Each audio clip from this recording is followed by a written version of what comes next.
కానీ నా బతుకు నేను మార్చలేదు. ఎంతమంది అమ్మా మీకు పిల్లలు? ఎంతమంది మీకు పిల్లలు? ఎంతమంది? మీకు ఎంతమంది అమ్మ పిల్లలు? నా మొగుడే నా పిల్లడు.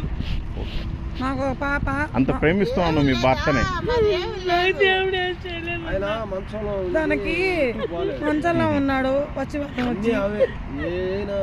అబ్బా ఈ ఏరియాలో వాసనే అమ్మ ఇంత దరిద్రమైన వాసన వస్తుంది. మీరు అసలు ఎలా బ్రతుకుతున్నారు ఇక్కడ?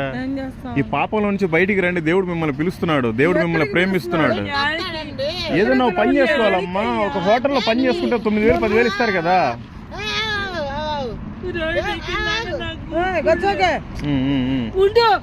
పర్లే మాట్లాడలమ్మా. మాట్లాడు